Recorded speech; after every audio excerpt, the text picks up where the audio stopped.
Nous sommes réunis ce matin pour un moment d'émotion et de souvenir à la mémoire d'un homme qui a marqué Cabourg, Monsieur Jean Cazeneuve.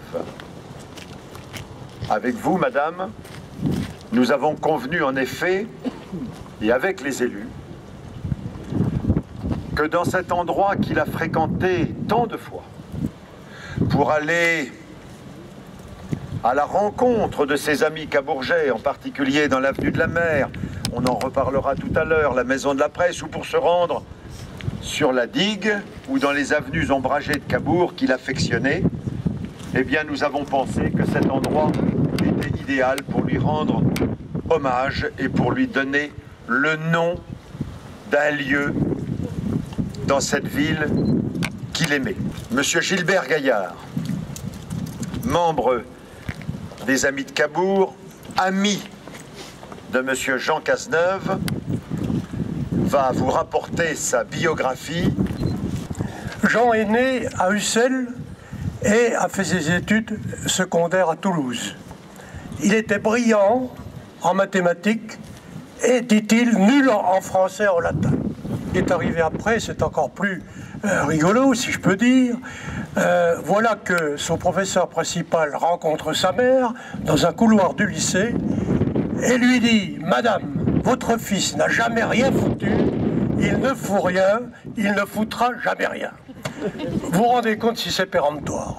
Alors Jean allait prendre rapidement, c'est le destin, sa revanche, car son père fut muté au Maroc et de ce fait, en fait, il changea d'horizon et de lycée. Dès le départ, piqué au vice et au vif, voilà Jean qui devient le premier de la classe. Il devient le premier en philo, tellement excellent que son prof lui dit il faut absolument préparer normal. Normal supérieur, bien sûr. Malheureusement, la guerre arrive et Jean est, après, je crois, 6 mois à Saint-Mexan, officier affecté à Amiens, dans un régiment Amiens, il part au front et son régiment, surpris par l'avance allemande, il devient prisonnier. Il allait passer beaucoup d'années en Prusse orientale et là, il connut, dit-il lui-même, la faim, la détresse et le froid. Cela le marqua profondément. Il est sauvé par les troupes soviétiques, ramené à Paris en mai 1945. Il passe une licence de philo, un examen, un diplôme d'ethnologie et, tenez-vous bien, la grecque de philo. Comme il était très brillant, à l'époque, les plus brillants élèves obtenaient une bourse à la Fondation Thiers. 2 aventures extraordinaires allaient marquer sa vie. La première, ce fut quand il fut nommé pendant 2 ans à la faculté d'Alexandrie. Pendant 2 ans, il put étudier l'islam, la civilisation égyptienne. Ça l'a marqué, mais ce qui était encore plus déterminant pour lui, bifurcation importante dans sa vie, déterminante pour son œuvre, c'est son départ au Nouveau-Mexique. Il obtient une bourse de la Fondation Rockefeller, il s'inscrit à Harvard à l'université, et en 1955, on lui propose d'aller étudier à Cibola, dans le Nouveau-Mexique, les tribus des Unis. L'irruption d'une blonde qui alliait la beauté et l'intelligence. Et cette blonde est à côté de moi. Oui, en 1973, il est nommé à l'Académie des sciences politiques et morales, où il fut vraiment très assidu. Et là, il eut un commerce extrêmement agréable et important avec tous ceux qui étaient là. Et il a dit il y a une grande spiritualité, intellectualité. 1974, là, nouveau tournant dans sa vie, et un tournant un peu, disons, curieux, il est nommé président de TF1. Il est nommé ambassadeur, là c'est un tournant dans sa carrière, à Strasbourg, où il entre au Conseil de l'Europe. Alors voilà, en gros, si vous voulez, son parcours, mais je vais maintenant parler un peu de son œuvre qui est importante, puisque c'est 50 volumes, je crois, qu'il a fait d'une manière directe ou indirecte. Un jour, à l'occasion du voyage des Amis de Cabourg, je le provoquais d'ailleurs en lui parlant des thèses de Dawkins aux États-Unis, de Richard Dawkins, qui était un athéiste célèbre, et il me dit, excédé au bout d'un moment, je ne sais pas si vous vous rappelez, non, vous n'étiez pas là à ce moment-là, il s'est un peu mis en colère, il m'a dit, bon enfin Gilbert, ce n'est pas possible que vous soyez du côté de ces gens-là. En ce qui concerne le problème du mal, j'ai eu de longues conversations avec lui au sujet d'Althusser. C'était presque un thème récurrent. Je ne sais pas si vous vous rappelez, à la maison, il me parlait souvent d'Althusser.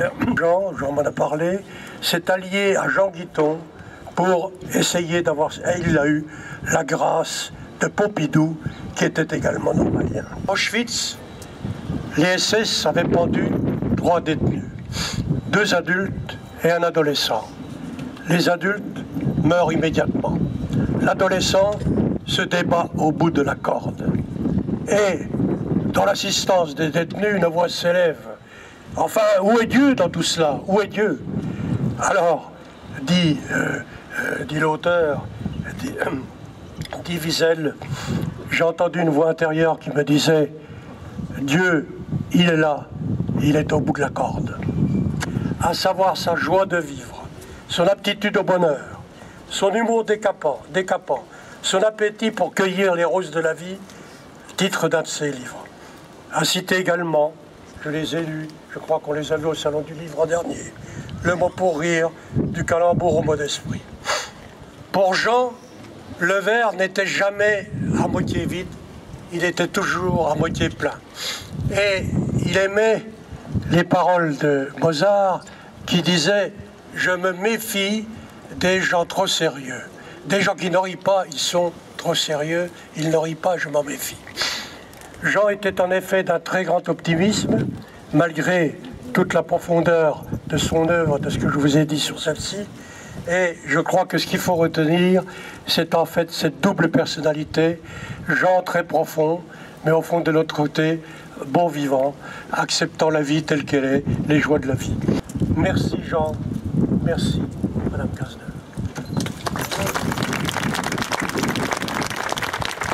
Je voudrais vous lire un message de Monsieur Raymond Boudon, membre de l'Institut de France, de l'Académie des sciences morales et politiques, dire toute l'admiration et l'amitié que ses confrères vouaient à l'universitaire, qui fut longtemps professeur à la Sorbonne. Il y avait, au hameau, un petit nid, lieu de méditation, de retraite, d'écriture de M. Cazeneuve, où il se retirait, un peu comme Proust au 4e étage. Il se sentait bien ici. C'est le terme qu'a utilisé Madame Germaine Cazeneuve. C'était les propres termes de Marcel Proust. Le 4 août 1907, en arrivant au Grand Hôtel, en écrivant à Reynaldo Hahn, « Ici, je me sens bien, enfin je peux respirer. » Il aimait notre ville. Il marchait beaucoup. Il aimait, avec vous, madame, ou en solitaire, parcourir nos avenues, nos rues ombragées, apprécier les parcs, les jardins, publics ou privés. Il aimait arpenter la digue de Cabourg. Il aimait aussi les spectacles équestres et vous alliez parfois à l'hippodrome assister aux courses. J'aimais bavarder avec lui. Et Dieu sait, quand on connaît Damien, on sait de quoi il parlait. La philosophie, la sociologie, la politique et la politique locale. Il aimait les sujets profonds et vous l'avez rappelé, Monsieur Gaillard. Mais il avait un tempérament gai. Il fréquentait bien sûr la plage. En famille, il se baignait, il aimait se baigner. Et puis vous aviez une tente devant le Grand Hôtel. Il restait tard sur la plage. Il était souvent le dernier à remonter. Et il avait une curieuse habitude, Jean Cazeneuve. Il allait devant le menu et il regardait la fin. il regardait la carte des desserts. Et si celle-ci lui agréait, il rentrait. Il ne regardait pas ni le plat principal, ni les entrées. Et il a créé cette belle association, mesdames et messieurs, dont vous êtes nombreux à faire partie, les Amis de Cabourg. Il l'a fondée en 1981. Il en fut le président pendant 10 ans.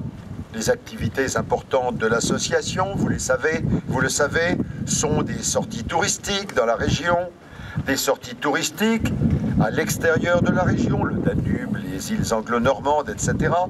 Des dîners et des conférences que vous tenez, mesdames et messieurs, à Cabourg, à Paris, et puis ce salon du livre, créé suite à une séance de dédicace de M. Jean Cazeneuve et de M. Jean-Marc Varro et de M. Alain de Mijola.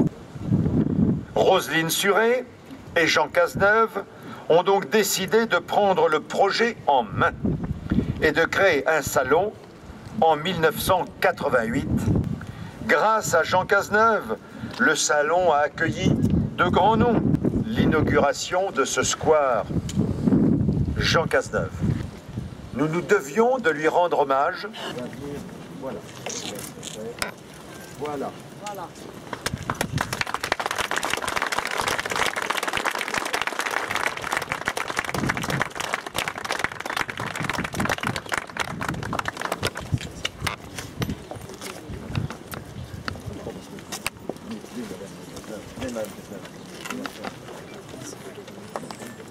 Monsieur Gaillard, vous êtes membre de votre famille? Oui, madame.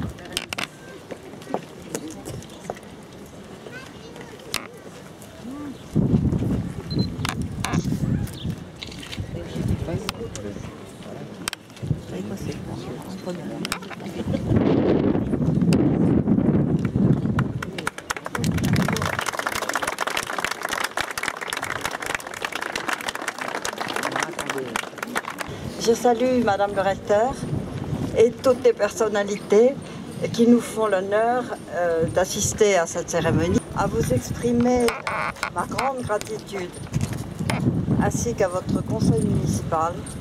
Je vais vous faire un aveu. Je suis très émue, mais je suis très heureuse.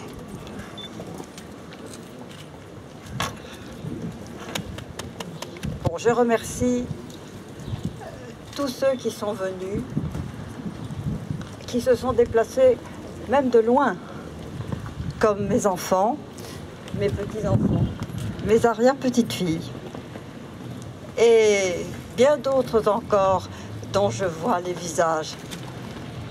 Vous avez retracé brillamment la carrière de Jean, et vous en avez souligné la diversité, la valeur et la richesse. Oui, vous aimiez ces échanges que vous faisiez avec lui sur la politique, sur la métaphysique, la philosophie. Il aimait beaucoup cela. Je n'oublierai jamais que vous l'avez entouré de votre amitié jusqu'à ces derniers jours. Je suis extrêmement sensible, monsieur le maire, aux paroles très chaleureuses et élogieuses que vous avez prononcées avec beaucoup d'humour et de talent pour évoquer la vie, les habitudes, le rôle et toutes les activités de mon mari à Cabourg pendant 40 ans. Oui, il aimait beaucoup Cabourg. Vous avez choisi ce lieu, au cœur de la ville, et vous avez décidé d'en faire le square Jean Cazeneuve. C'est un magnifique hommage que vous rendez à mon mari.